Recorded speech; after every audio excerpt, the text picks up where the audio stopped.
So this is continuing the rural community permaculture design options. This is one I've mentioned in a few other places. The essay you can look up is called "How to Fold a Brick." Just search with my name. There's also a YouTube video here on my channel about affordable housing that's going to talk about this design too. The key idea is that you're using tile slabs that link together just with a cut on either side, so they link together like cardboard boxes in a way. And the tile acts as formwork, so it's the container that you're going to pour clay into. So you make a perimeter of these tile boxes, and then you're using a water jet to dig out between the tile box perimeter. So you're digging into the ground for your substructure of your house. And that gets pumped with a dredge pump into settling ponds where you can extract the clay and put it in the boxes. And then you lay another layer of boxes on top. And on the top of the roof, you want H-shaped tiles that are slightly zigzag profile. And those are going to link into each other like this so that they form an arched roof from both sides. And once you have those H tiles, you can place another tile that's got flanges into the gaps. And those stick up like dinner plates on a drying rack. And you put clay between those gaps. So now you got a wall of clay held together by tile. And then you've also dug out this deep section inside the structure. And you fill that entire volume with debris that you light on fire. And the heat from that kiln temperature is going to turn the innermost layer of clay into ceramic. And then the thicker part of the clay wall is going to turn into terracotta. And then the outermost layer is still clay. So when it rains, the rain gets absorbed by the terracotta and slowly leaches into the clay. The clay on the outside is where you plant your vertical herb garden. So it's this reinforced hobbit dome that goes partially subterranean. And because it's partially subterranean and thick ceramic walls, it has amazing insulation. It's basically a thermal battery, so it's going to be cool when it's hot out and warm when it's cold out. And the rainwater naturally percolates into the clay bed. And before you fire it, before you put the debris inside and kiln the walls, you can spray ceramic glaze on the walls so that the interior is ceramic glaze on the walls and ceilings. Much easier to clean, much more durable, and it's gorgeous. And the floor also gets baked solid. You can lay tiles on top of that. Plumbing and electrical, you can just run those along the wall and put a small like barrier around it so people don't notice. You can put windows and doors in it, same as you would with any other brick structure. And so that's, I call it a chanti, in honor of the goddess Chantico. And the key idea there is that you can build upon these structures. Once you have one of these, you could build an extension on the side of it. If you have a doorway between them, you just start building on that side wall. And when you fire the second structure, that's going to bake from the other side on the first structure's wall. So now it's baked solid. And you could even start building on top. So if you have 3 domes in a triangle, you could lay another dome in the center of that triangle. And it's going to benefit from that interior wall becoming solid. This provides you with housing at a much lower cost than what you currently do. Even my crudest, most generous estimates of how much time it would take with a pressure washer and a dredge pump and cut tiles, you're making a few square feet of interior space per hour of labor. You could have one person build an entire full-sized family home in about 6 months of labor. Normal job hours, 40-hour weeks. So it doesn't take long before you can build your own permanent structure. And because it doesn't require a lot of labor or materials costs, and you get to reuse the equipment on the next structure, that means all the money you saved can go into the stuff inside that you get to enjoy. So you get to actually enjoy your home a lot more because the stuff that is in there is where you spent the money instead of spending the money on the house itself. And you also have more time to enjoy it.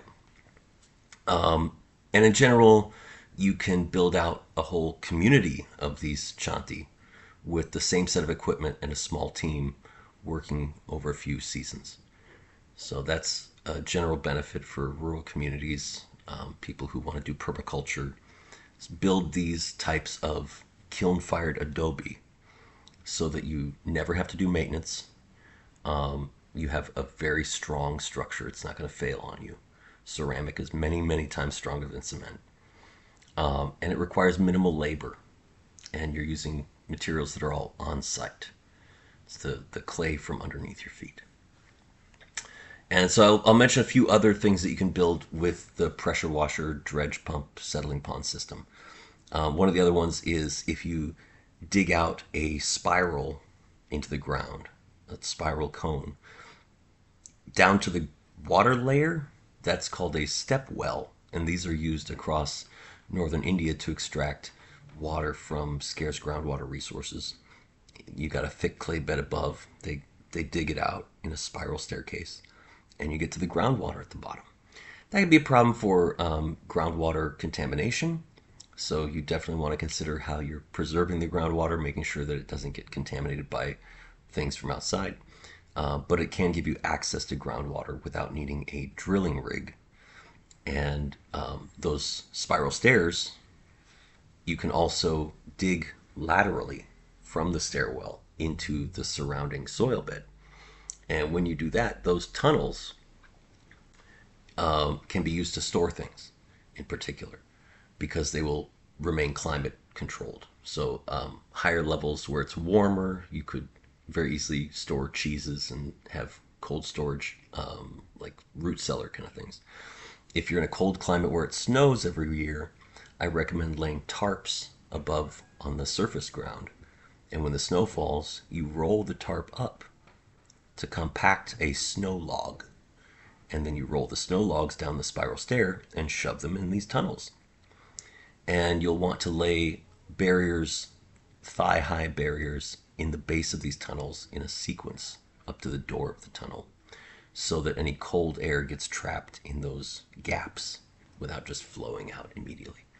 And if you're packing snow in that tunnel, the tunnel will drop to freezing temperatures and stay that way.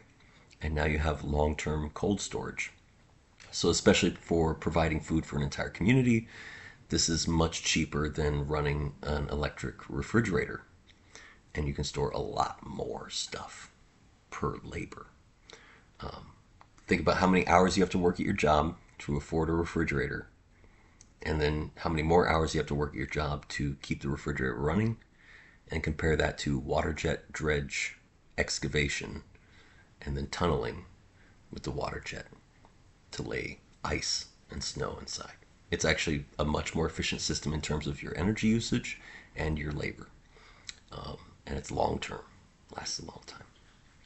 So I'll deal with one other one related to this. This one's going to be the one that takes the most explanation. So trigger warning.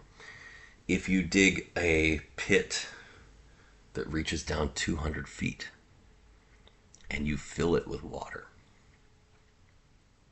this gets weird. Now you can have a chain conveyor belt pulling the chain down through the water and back up to the top. And on that chain conveyor belt, you have cylinders. I just recommend making giant ceramic jugs. Open at the bottom, sealed at the top. Just a ceramic cylinder. And that's going to get pulled down into the water. And it's trapped a bubble of air. As that bubble of air gets pulled further down, the water pressure squeezes the air. So all you have to do is have a floaty platform with a plate of food on top. You chopped up a bunch of veggies, or you have slabs of meat, or whatever it is. You can even put fruits in a smoothie and pour the smoothie on trays in this floaty platform setup. And then you put the jar on top, and the jar gets hauled by the conveyor belt down to the bottom. At 200 feet, about 70 meters, almost 70 meters, a strange thing happens. The air has been squeezed so much that it experiences what's called adiabatic heating. The heat in the air is still the same amount of heat, but now it's squeezed in a smaller volume, so it multiplies the temperature. You get high, high temperatures inside that jar. And more importantly, at 70 meters-ish is when you get 7 atmospheres of pressure. And at 7 atmospheres, water boils at a higher temperature. Water won't boil until it's gotten hotter and hotter. So down there, the water starts to boil at the same temperature, which is the chemical reaction temperature called the Maillard reaction, Maillard. The Maillard reaction is what converts fats and salts and carbohydrates and sugars into the browned, crispy, tasty stuff that makes food delicious.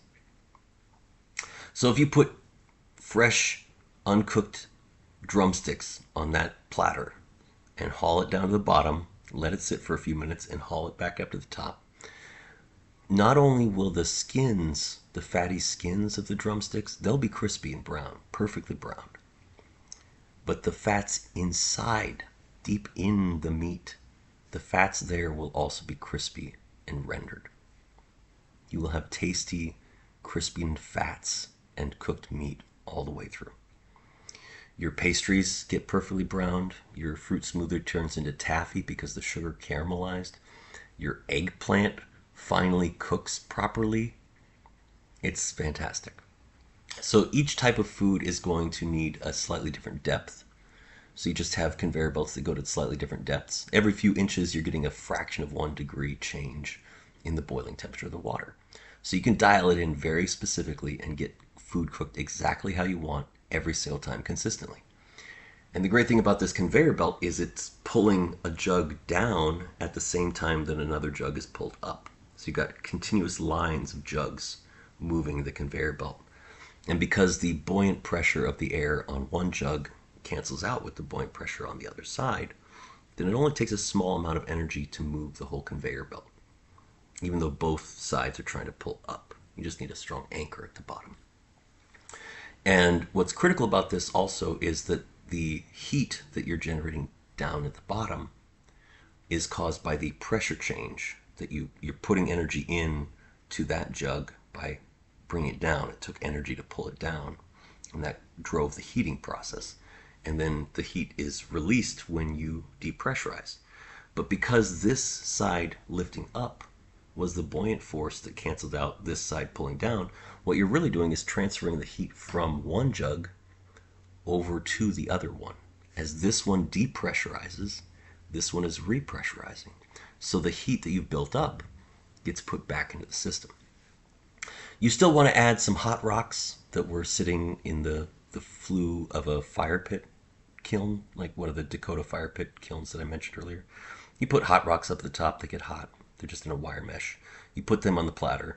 They're going to give you an extra heat boost early on that's going to allow you to have the food still hot after depressurization. But aside from that, you don't need to add any extra heat to the system. So it's much more fuel efficient, and it also cooks a lot faster. You've noticed pressure cookers will cook food faster, and that's only 2 atmospheres. When you're talking about 7 atmospheres, the heat on the outside gets pressed in much faster because the water's boiling temperature is higher. So you very quickly cook food all the way through. It's browned perfectly depending on the depth that you sat it at, and you've avoided a lot of fuel. So you have a whole conveyor belt.